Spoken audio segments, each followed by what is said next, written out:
Good evening, friends. There comes a time when the loudest thing you can do is go silent. Not because you're angry, not because you want revenge, but because the noise around you, the manipulation, the guilt trips, the endless cycles of justification has stolen too much of your peace. And peace is not a luxury. It's a necessity. Sometimes we think being available to everyone, explaining ourselves over and over, being the bigger person is the high road, but the truth is there is power in the pause, and even more power in the boundary that follows it. We grow up believing that strength is loud, that it shouts back, that it defends itself in every room, every text, every argument, that it proves a point, fights to be understood, and never backs down. Real strength whispers, real strength walks away, real strength knows when the conversation is no longer a dialogue, but a battle for power, validation, or control. Silence isn't surrender, it's clarity. It's the deep breath you take when you realize your energy is sacred and not everyone deserves access to it. It's choosing not to participate in the drama, the manipulation, the emotional tug of war that leaves you depleted and questioning your own worth. When you stay silent, you're not giving up, you're taking back your power. You're saying, my peace matters more than being right. My mental health matters more than being heard by someone committed to misunderstanding me. There is a difference between being silent out of fear and being silent out of wisdom. And when you've done the emotional labor, when you've tried to communicate with honesty and grace and you're still met with chaos, dismissal, or disrespect, silence becomes the loudest declaration of self-respect you can make. Silence says, I know my value. I don't need to explain it anymore. It says, I am done proving myself to people who benefit from my confusion. It says, I trust myself enough to walk away without burning down the house on my way out. And in that silence, something beautiful happens. So you hear your own voice again. You hear your intuition again. You begin to heal in spaces where noise used to live. So no, silence is not weakness. It's the fierce, grounded voice of someone who finally knows their worth and refuses to argue for it ever again. Cutting contact is choosing peace over chaos. Let's be honest, cutting contact with someone isn't easy. It can feel cold, it can feel final, it can feel like betrayal, especially if it's with someone you once loved, trusted, or built history with. But sometimes choosing peace means making incredibly painful decisions. We don't talk enough about how exhausting it is to stay connected to people who consistently cause harm. People who dismiss your boundaries, twist your words, drain your energy, or only show up when they need something. You try, you explain, you try again. You give them the benefit of the doubt for the 10th time. But deep down, you're not thriving in that relationship, you're surviving it. That's not connection. That's chaos dressed up as loyalty. Cutting contact isn't about being bitter. It's not about punishment. It's about survival. It's about no longer being willing to bleed just to keep the relationship alive. It's about looking at your life and saying, this is costing me too much. When you cut contact, you're not being cruel. You're being clear. You're saying, I love myself enough to stop explaining my worth to people who only want access, not accountability. I will no longer confuse being needed with being valued. I choose peace, even if it's quiet, even if it's lonely, even if it means letting go of someone I never thought I'd lose. There's a sacred stillness that comes after the chaos is gone. You wake up lighter, you breathe deeper, you don't feel like you're constantly preparing for the next conflict or apology. You stop rehearsing conversations in your head. You stop second-guessing your instincts. And that peace, that precious, hard-won peace, becomes the evidence that cutting contact wasn't an act of cruelty. It was an act of love for yourself, for your future, for the version of you that's tired of surviving storms that aren't even yours.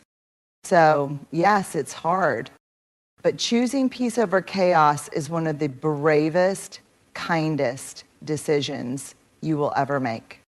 Not everyone deserves a front row seat to your life. Some people need to be loved from a distance. Some not at all.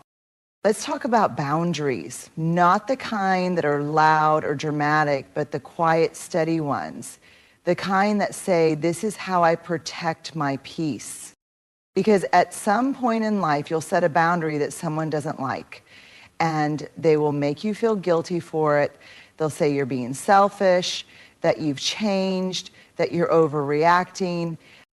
But here's the truth. Setting a boundary is not a betrayal. It's a declaration of self-respect. And you don't owe anyone a full emotional thesis on why you've decided to draw that line. You don't need to defend, justify, or shrink just because someone else finds your boundaries uncomfortable. Their discomfort is not your responsibility. Your healing is. People who are used to benefiting from your lack of boundaries will always be the ones most offended when you finally set them. Let them be offended. Let them talk. Let them call you cold or distant or difficult, because those same people had no problem crossing lines you never gave them permission to cross. You can say no without guilt. You can choose silence without explanation. You can take space without a press conference. A boundary is not a wall, it's a doorway. It says, if you want to be in my life, here's how that has to look. And the people who truly love you, who see you, will honor those doorways, not try to tear them down. And people will call it attitude, some will call it selfish. Call it what you want. But protecting your energy, your time, your emotional safety, that's not selfish. That's sacred. And let's be real. The constant explaining, the over-explaining, the long text trying to justify your need for space, that's usually rooted in fear, the fear of being misunderstood, the fear of being seen as the bad one. But if someone needs a 10-paragraph essay just to respect your no, they're not respecting you in the first place. You get to decide what is acceptable in your life. You get to change your mind. You get to grow, evolve, and shift without asking permission. And you don't owe anyone an explanation for how you choose to honor your well-being. Say it softly or say it firmly, but say it for you. This is my boundary. I'm not asking for approval. I'm stating a fact. That is power. That is freedom. That is peace. It's easy to feel close to people when you're always the one initiating, when you're the one reaching out, checking in, showing up, being available in all the invisible ways that make relationships feel alive. But what happens when you pause? What happens when you stop being the glue, the bridge, the planner, the fixer, the emotional caregiver? That's where distance becomes your teacher. See, distance doesn't lie. It reveals, it strips away the illusion of mutual effort and shows you what's really there when your energy isn't holding everything together. When you stop chasing people, You learn who's walking toward you and who only ever moved when you did. Some people won't notice your silence until it inconveniences them. Some won't check in, not because they're too busy, but because your presence was never something they valued, just something they expected. And others will meet you in the space you created. They'll notice, they'll reach out, they'll fill the gap, and they'll move closer, not out of guilt, but out of care. That's how you learn. Not by who claps when you win, not by who smiles in your photos, but by who shows up when there's nothing in it for them but the chance to keep you close. Distance shows you who was there for the convenience of your presence versus the connection of your soul. And it can hurt. It can make you grieve relationships you once thought were solid. It can make you question what was ever real. But it also brings clarity. It shows you where to stop pouring. It shows you where your absence is just as unacknowledged as your presence. And that's a kind of loneliness you don't deserve. You deserve reciprocity. You deserve people who reach back, who miss you out loud, who make the effort, not just receive it. And you don't have to beg for that. You don't have to perform for it. You just have to step back and watch what happens. So take the space, protect your energy, let distance do the quiet work of truth-telling. Because when you're no longer the one doing all the reaching, the ones who reach back will tell you everything you need to know.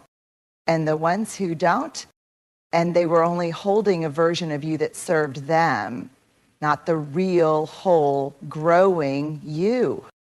And you were never meant to shrink just to stay connected. Not let distance clear the room. What remains is real. We often associate healing with dramatic breakthroughs, big gestures, life-changing conversations, some grand moment of closure. But real healing, the kind that rewires your nervous system, reshapes your beliefs, and reconnects you to yourself, that kind of healing begins in quiet spaces. It starts in the pause between the noise, in the stillness after the chaos, in the silence you once feared but now find oddly comforting. Healing doesn't shout. It doesn't demand attention. It doesn't happen under pressure or with an audience. It happens slowly, delicately, when you finally allow yourself to sit with what you've been running from. The pain, the confusion, the grief. Say the truth. It happens in the mornings when you wake up and realize you didn't cry yourself to sleep for the first time in weeks. It happens when you say no without guilt and yes without fear. It happens when you take the long way home just to be alone with your thoughts and you're not afraid of them anymore. The quiet isn't empty.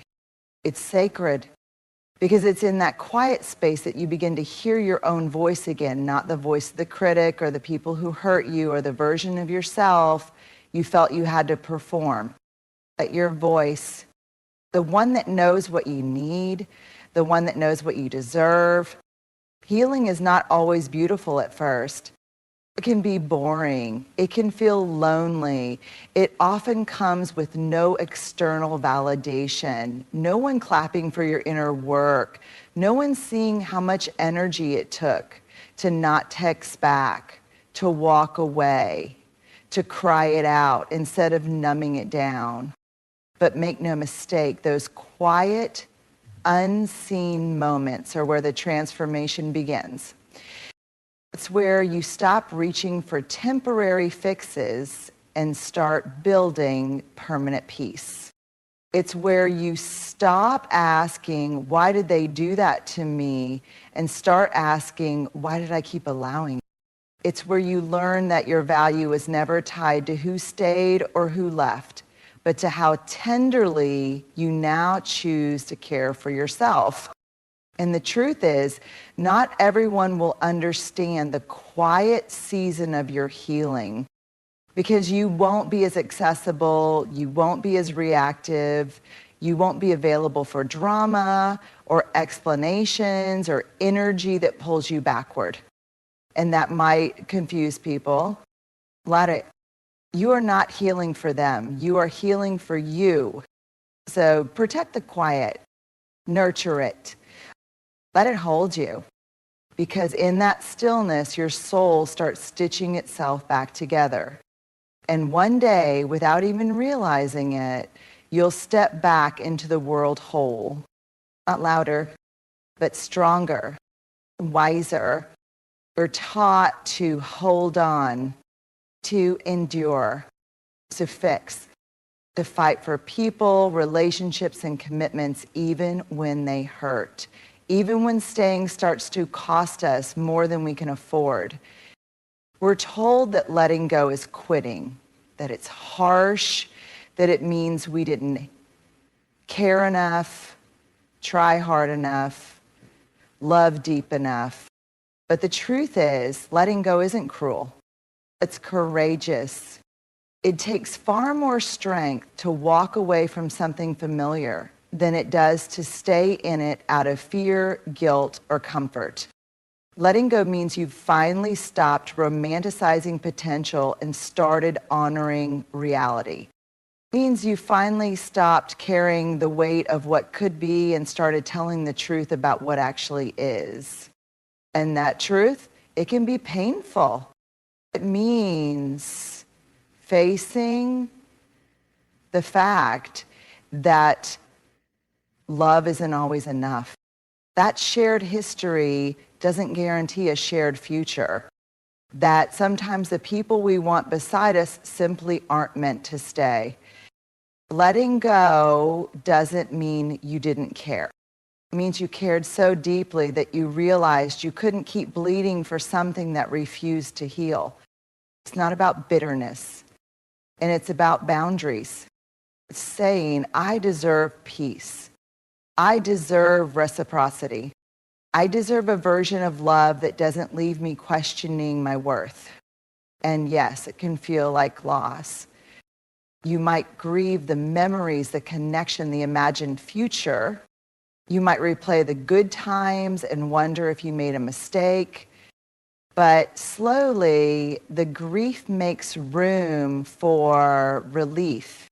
And the absence makes room for clarity. And you begin to see it wasn't cruel to choose yourself. It was necessary.